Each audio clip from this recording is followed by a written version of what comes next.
90.5, the Flava family. It's your girl, Alicia Glenneze here. And I had the pleasure of interviewing the leads in FAMU's Essential Theater production of Confederates. Shiane Sullivan, who plays Sandra, and Maesea Anderson, who plays Sara. The play follows two Black women fighting for freedom 160 years apart. Sandra, a political science professor, and Sara, an enslaved woman during the Civil War. So before we jump into it, before we dive into the play, I'd love to hear a little about you all. So tell me your majors and why you love the theater. Okay, I guess I can start. My name is Maesea Anderson, as already stated. I am a theater major, and I just love theater because my entire life I've had a passion for theater. You know, it's why I get up in the morning. It's really just where my heart belongs and where I can express myself and where I feel free. So I love that. Period. Oh my goodness. Hey, my name is Shiane. I am a second year theater performance major from Baltimore, Maryland. And I love theater because, well, it's my passion. And I also just really love the power of storytelling and sharing different experiences and how I'm able to connect with an audience and with fellow cast members in a growingly isolated world. I feel like theater brings people together. I love that. I love that. Okay. So now jumping into Confederates. I had the opportunity to talk with Anidra Small, the director of the film and of the play. And she spoke highly about how your distinct characters, it had to be two of you all to just show the parallel of the time periods, but the similarity of the struggles that you both endure, which is crazy to think about. Can't wait to see it. Plug on Friday night at 8 o'clock. I will be in the audience. So very excited.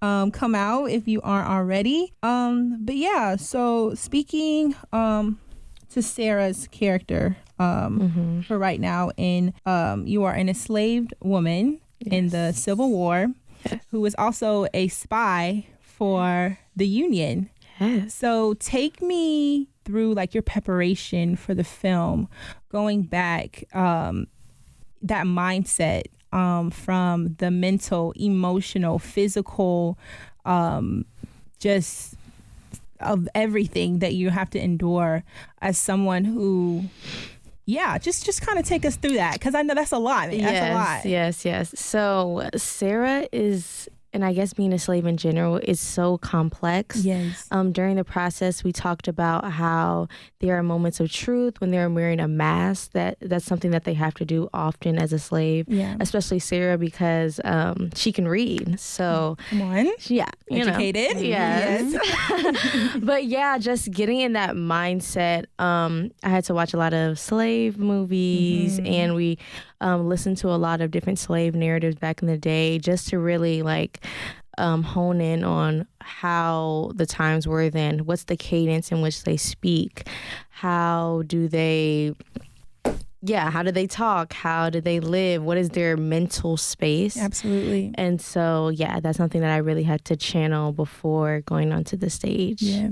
So was that hard for you to donning all those emotions and just the mental, I feel like it's so tiring, because not only are you a slave, right, but now you're a spy. So it's that double ante of watching your back, making sure you're okay. And so going into the film, reading just the synopsis of your character, it's wow, what was kind of your thoughts on just the breakdown and mentally preparing for that role?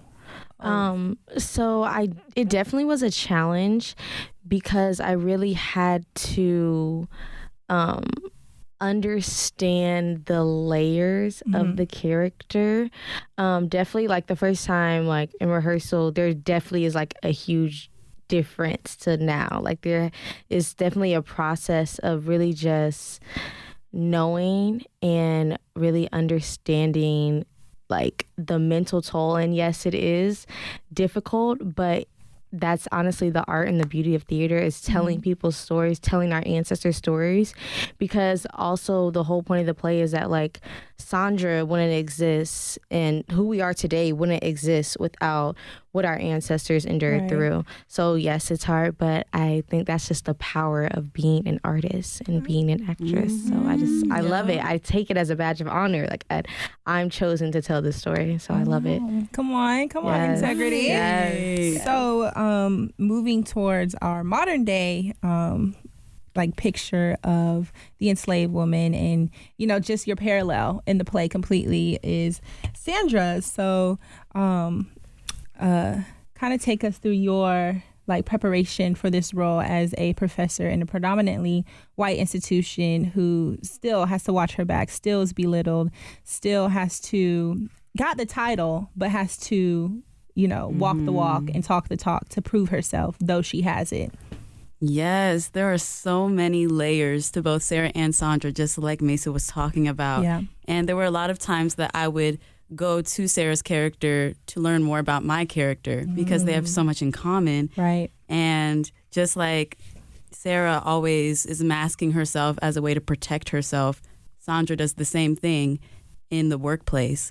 And the most challenging thing for me for that character was finding out when those moments of truth would come in and when those moments were when she was unraveling, and then how she quickly just puts up that mask and she's trying to protect herself from the opinions of others and from the backlash she's receiving at that university.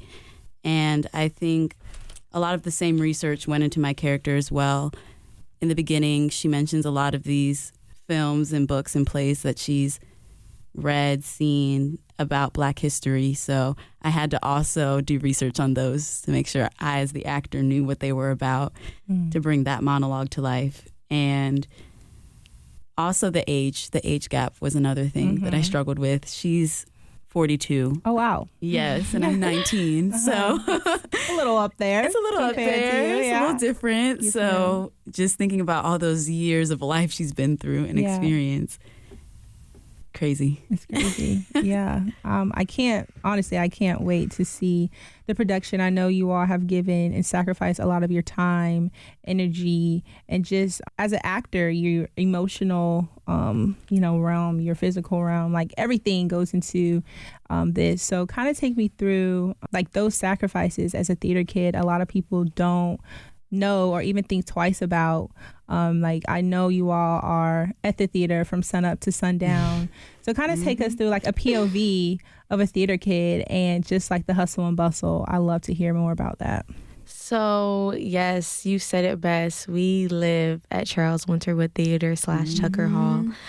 So obviously starting with classes, whether it's in the morning, afternoon, day, whatever, and then, going to rehearsal. But then it's the times of when you have to individually workshop, whether that's with the director, Miss Small, or with your scene partner to really dissect the scene and really make sure you're giving it your all, because honestly rehearsal isn't enough time, even though we literally rehearse for 3 hours basically every day, and even on the weekends even longer than that.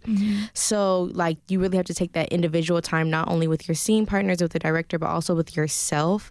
Like there was a time I just went to a park, and it was funny enough, the park was like right near a plantation, so I really felt like I was there. Yeah, I was mentally there. Like I was like, okay, I needed this, and I'm going over my lines, my monologues, and I'm like, okay, like this is, So it's a lot of work, but we do it because we love it. Indeed.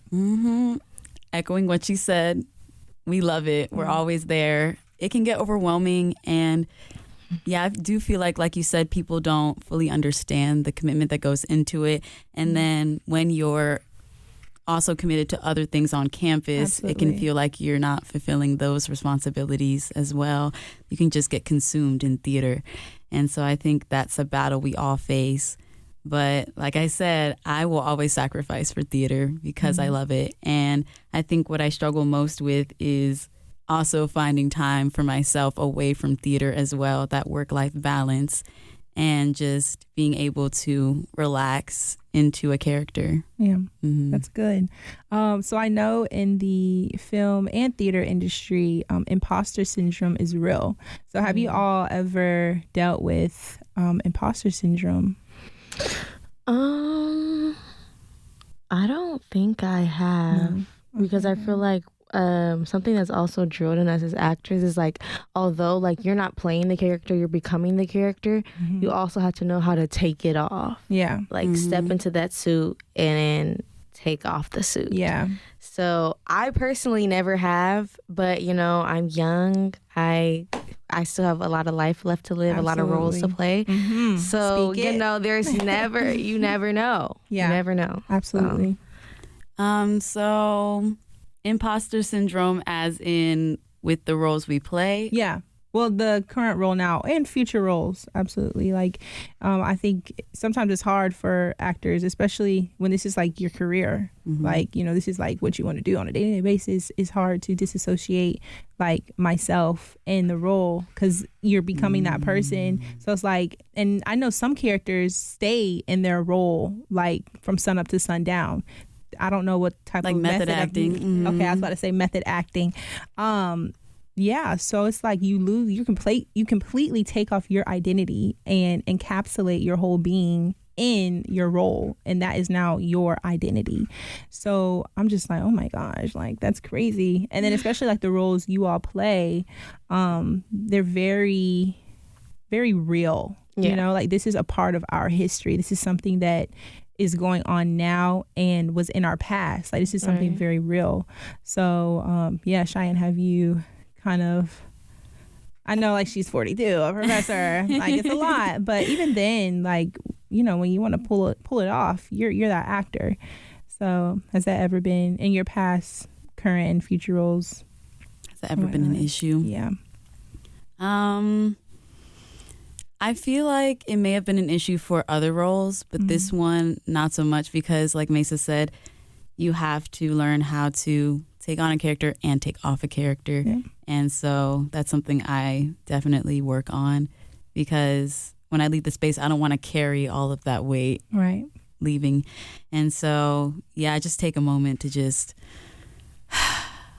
debrief. Indeed. Exactly, because it can be very heavy, especially, I'm not going to spoil the show, but yeah, she almost completely just falls apart. And that can be a lot to take on. Indeed. So speaking of the show, I know individual actors have their own kind of, this is how I get into character.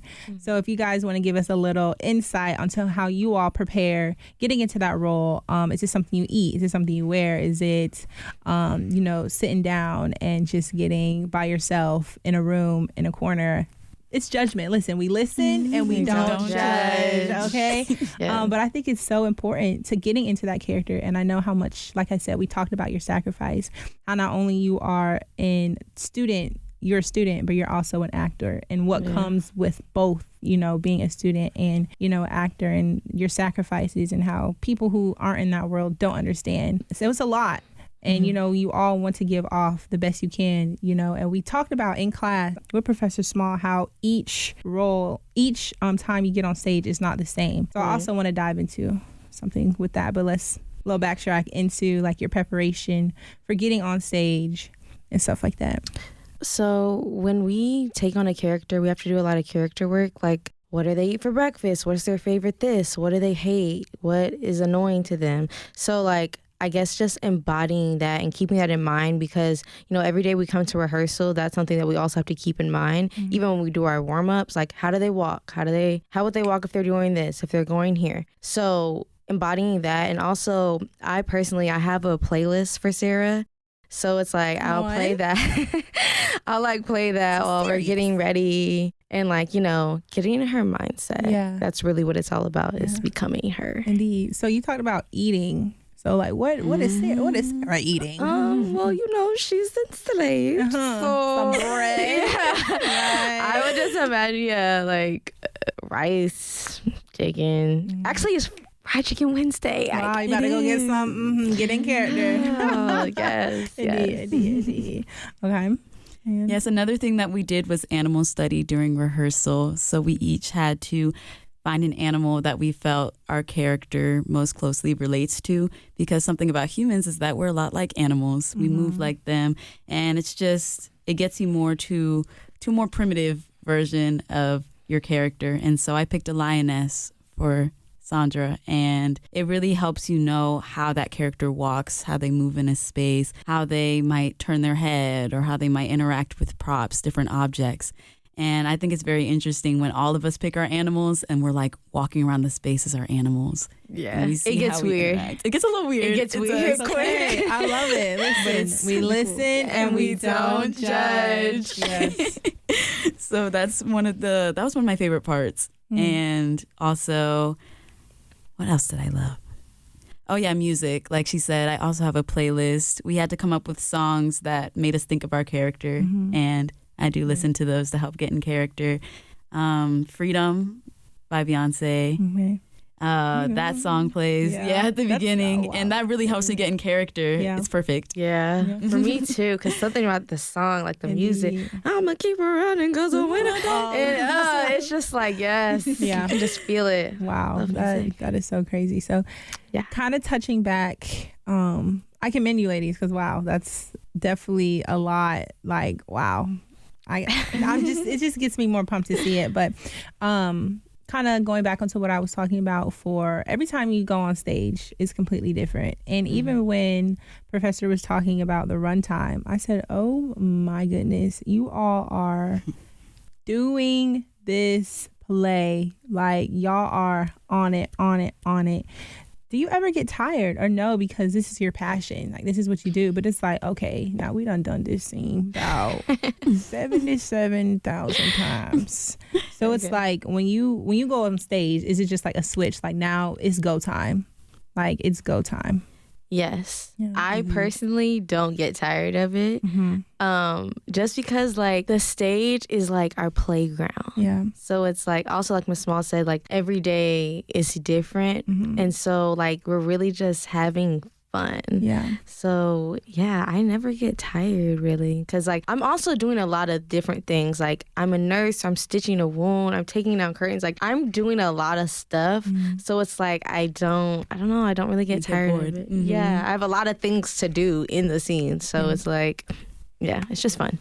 All of that. I agree with all of that. I think it's new every time, so you can't get bored of it. Like she said, you know, whatever you go through as the actor that day can go into your character when you play it that day. So, you know, Sandra's going to be different each night. And not to say it's going to be, you know, any less of a quality show. It'll just be new and fresh. And that's what keeps it exciting for us. Indeed. Yeah. I love that. So kind of stepping into being on stage, and every time you go out, you are truly giving your all. Do you ever feel the playwright, when she's writing these characters, or when he's writing these characters, past plays, current plays, and future plays you all have done and will be doing, do you ever feel you're not good enough? Like you can't, wow, we're getting deep. Like you can't portray these characters to the standard of excellence, and just the immense time that is poured into these backstories, from what they eat, from how they talk, to will I move my hand this way? Like every little detail, I know you all analyze this to a T. Right. So it's like, oh my gosh, if this character, like you're on stage, this character would have done this and I just did this. Like does the anxiety, does the pressure ever get to you all? Especially like when you're thinking about your future. I know that can, you know, I'm in my faith, so I take every day, you know, as the opportunity to do it. Like, and I'm not thinking about tomorrow, though that's important. Right. You know, we're just not, you know, we have to have some type of plan. But even in that, it can be hard. Yeah. So I want to kind of, you know, talk to you all about that. See what you all think about that. I love this question because this actually was a challenging role for me because, like I said, Sara is just so complex. And also the play, yes, it's a dramedy. Like, yes, it's serious. Like, there's serious topics being discussed. But, like, my side, like the past 18-ish Civil War, it's satire. So it's supposed to be comical. And traditionally in acting, you're supposed to be natural, you know? It's living under, it's telling truthfully life under imaginary circumstances. But on my side, I'm supposed to be big. I'm supposed to be comical. And so that was a challenge for me. You know, there are a couple tears shed times where you don't feel like, you know, you're doing your best. But like there was a large part of the process for me where I was just overthinking so much because, you know, we're co-leads. Like that's a lot of pressure and just living up to a good standard and just delivering the role and not flopping, because that is like, I feel like for me, the worst thing you can do as an actor is to flop a role. Yeah. So yeah, that was a big challenge for me. I was in my head a lot. I was overthinking, and that translated on the stage. And so that was it. I actually just got over that, and I just like decided to inhale, exhale, breathe, trust myself, trust that I know the character, that I am the character, and I'm going to deliver. And I have. So that was a really, really big part of the process for me, is letting go and understanding that I am good enough and that I can deliver the role. So, yeah. Amazing. I had a very similar experience to Maesea, which is so crazy. Like just listening to it, I was like, yep, me too, me too. Yeah, it can be a lot of pressure being a lead in a show. Yeah. And then these characters are so complex and in ways different from who we are. And I have the challenge of still playing it, you know, natural, but also finding the humor in it and making sure that that's getting conveyed to the audience. And there were times I was just like, I don't know, man. I don't know if she picked the right person for this. Should I cast someone else? Yeah. You know, you're trying to fit into the director's vision, but also maintain your own ideas of the character. It can be a lot. And what you need to do is just trust yourself as an artist and relax, because as soon as we both did that, she was like, there it is. Literally. There's Sara, there's Sandra. Wow. Right there. There we go. Yeah, so we just really needed to get out of our heads. Yeah. A big part of acting is like believing in yourself. Yeah. And like knowing you are good enough, because in the industry, there's a lot of people who are going to try to tear you down, and the whole competitive nature of it, you really have to believe that you are that girl. Yeah. Like, while also being humble, you know, enough to be trained and things like that. That balance. That balance. Is definitely there. So speaking of that balance, constructive criticism, especially now, like you said, like you have to believe in yourself, but not get cocky. Right. Keep it humble. Exactly. While also like learning from seasoned, you know, vets who have been in the industry. I know Professor Small has dibble-dabbled in her career of acting and theater. So kind of tell me about you all's relationship with her, and as a lead, you know, just I know she wants to pull off an amazing show every single time, and in that, you know, I'm sure she had to tell you all about yourself sometimes, and in the acting and how you're portraying that character. So kind of like run us through you know, like your relationship with her, like working so closely, but also were there times where she was like, she told you and you was like, oh okay, gotta redo this. Yeah. So Miss Small, she's the best. Yeah. She's literally an angel on earth. Like, I really look up to her so much. Like, not like as an actor, as a woman, as an educator. Like, she is really just And so like working with Miss Small, because it's like somebody you really admire and respect so much, you can do nothing but just really just take her in, because, you know, she does have high expectations of the production and her directorial vision, and you have to trust that, you know, because I respect her so much, she chose me for a reason, and so I can deliver what she wants me to do. And you know, the times where, you know, she tells you like, oh, that wasn't that was not that was not what were you doing there? But you know, that's what acting is, learning from your mistakes and, you know, just not letting that beat you down, but becoming better. Like, you can't sit in like constructive criticism. You can't be like, oh, I'm the worst ever, I'm da da da. Like, no, like you have to like find a way to push forward. And I feel like Miss Small does a really good job of pushing you and also affirming you and praising you. Like, it's a balance of both of those. And yeah, Miss Small's just the best. that. I agree. I love Miss Small. I honestly came to this school because of her. Wow. I met her before I came, and I was like, I want to learn from her. Yeah. Yeah, she is a force, Mm-hmm. a powerhouse. And I said, yes, I want to learn from her. And this is my first show under her direction, and I've just been taking in every moment of it. I don't want it to be over. I've been having so much fun. And it has been a challenge sometimes when, you know, she's pushing you to be this thing. She knows you can do it, but you're not there yet. Yeah. And it's just like, I was just more frustrated with myself. Like, I know what she wants, but I'm not doing it. Yeah. What do I need to do to get there? And once I got out of my head about all of that, I got there. So I think that was a challenge. And then, she just wanted me to get more loose and free in my body. Yeah. And that can be hard because you have habits, tension you hold in certain parts of your body. She'd be like, why are you moving like that? Mm-hmm. Yeah. Oh, sorry. But it's a healthy challenge, a good challenge. Yeah. Wouldn't want to be directed by anybody else. Oh, I love that. Well, ladies, this interview has come to an end.